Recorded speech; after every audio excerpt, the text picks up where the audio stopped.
Roller coasters are designed to be scary. If you're remotely afraid of them, you are part of the majority. Theme park rides have been designed to induce fear, which raises our heart rates, leading to faster breathing and ultimately releases adrenaline. It's the adrenaline, a hormone linked to the fight or flight response, that gives us a natural high. People ride roller coasters for the same reasons they go rock climbing or skydiving: the thrill.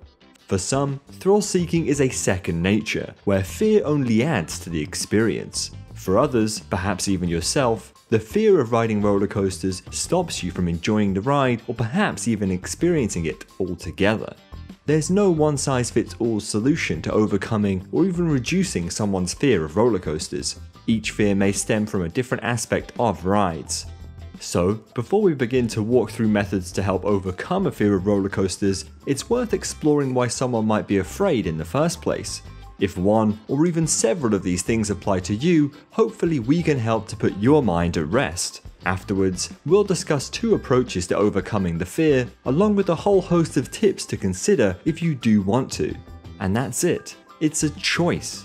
You shouldn't feel forced to overcome a fear of roller coasters, nor should you feel guilty for even having that fear. Roller coasters are designed to be scary.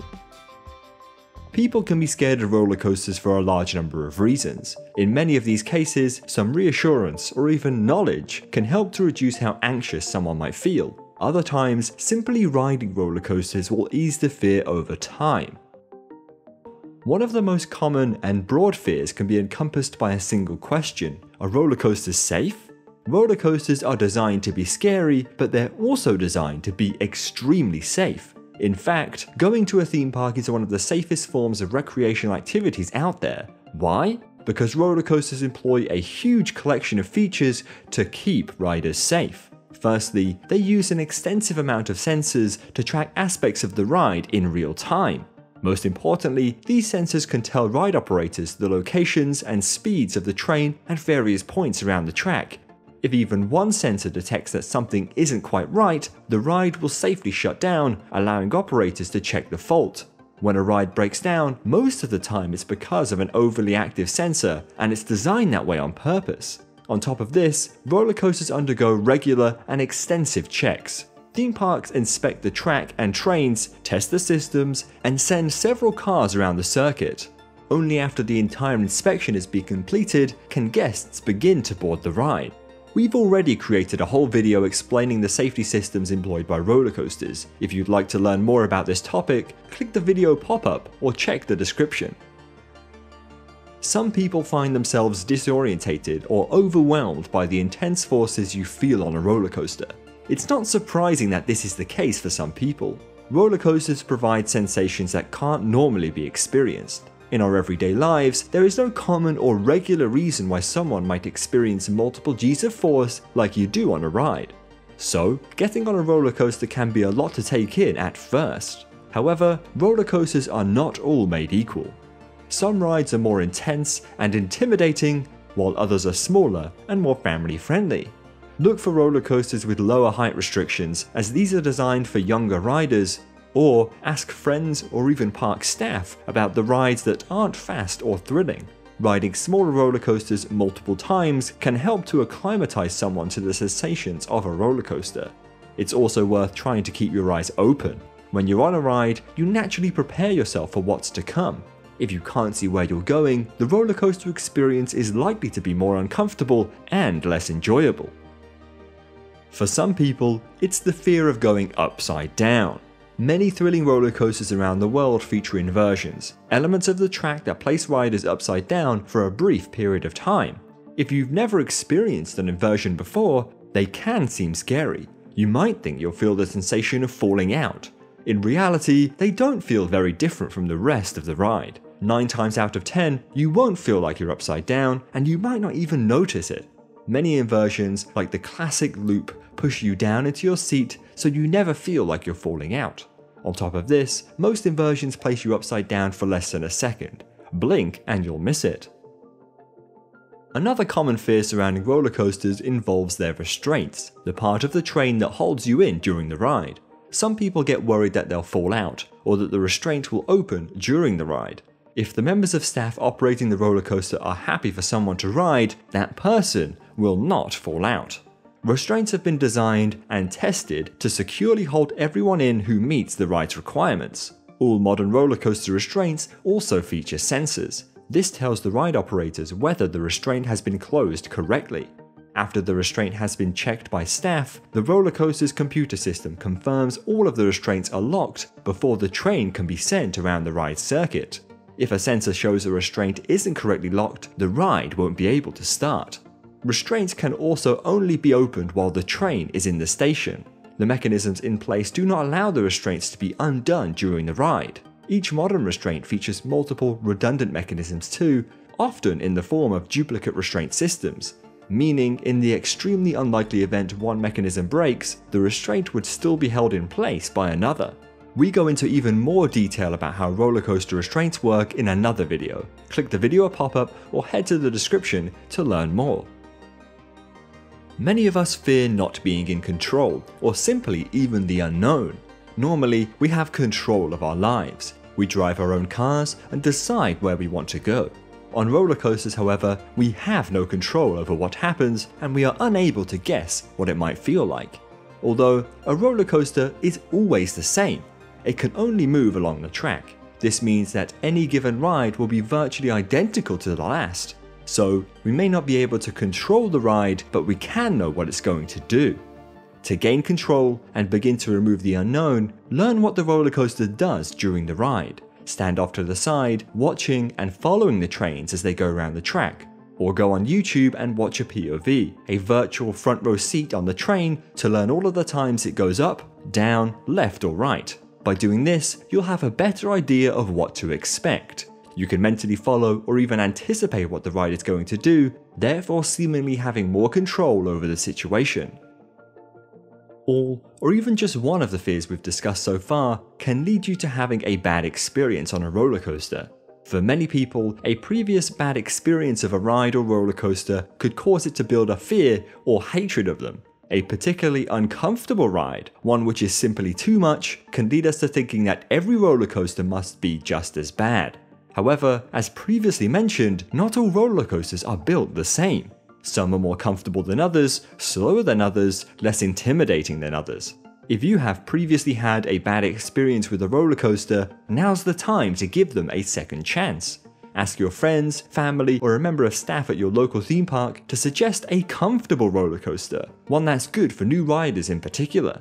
You might quickly discover that some rides are more enjoyable than others. Some people have been scared of roller coasters for as long as they can remember, but where did that fear come from? One explanation might be because fear itself is contagious. If you've been to theme parks with people who are afraid of roller coasters, such as your friends or parents, fearing rides might be all you know. Having a fear of roller coasters also makes you less likely to visit theme parks, which reinforces the fear, as you often don't have the chance to overcome it. The opposite is also true. Going to theme parks with people who enjoy roller coasters can help give you the motivation and support to overcome your fear and enjoy them too. These are just a few of the many reasons you might be afraid of roller coasters. Hopefully, by applying some of the tips and techniques discussed, you can start to feel more comfortable about the idea of riding them. The big question still remains: how can you actually overcome the fear? There are perhaps a multitude of ways to overcome a fear of roller coasters. Through conversations with people who have done just that, we've produced two methods or approaches to beat that fear. One approach might suit you more than the other, or perhaps a combination of the two might work best. We've named them desensitization and flooding. Desensitization is perhaps the best method for people who are a bit more hesitant about riding roller coasters. It builds upon many of the tips and techniques already discussed, including acclimatization. The goal is to gradually become comfortable with riding roller coasters by firstly riding smaller ones, eventually gaining the confidence to try larger and more intense rides over time. This approach could take time for some people, perhaps even multiple theme park trips. However, once you've become confident with riding roller coasters, the fear is less likely to come back. To begin, you'll need to find a roller coaster that doesn't seem too scary to you personally. You're looking for one that is family friendly, comfortable, and generally made for people of all ages. These usually don't have steep drops or any sudden surprises. Ask friends or family about their experiences of the different rides at the park you're visiting, or perhaps talk to a member of staff to figure out which ride might be the most appropriate. If you're nervous about riding this first roller coaster, learn as much about it online as you can via YouTube or the park's website. That way, when you face it in person, you'll know all the ins and outs. When it comes to controlling your nerves, long queues are the enemy. To make the experience easier, try to visit your chosen theme park on a quieter day. This means you aren't standing around watching the roller coaster fly above you, which might make you feel more nervous. The longer you wait for a ride, the more you begin to think about your fear, which may make you less likely to ride it. Quiet days should allow you to board the ride before being given the chance to overthink things. The real key to overcoming your fear lies in your mental state.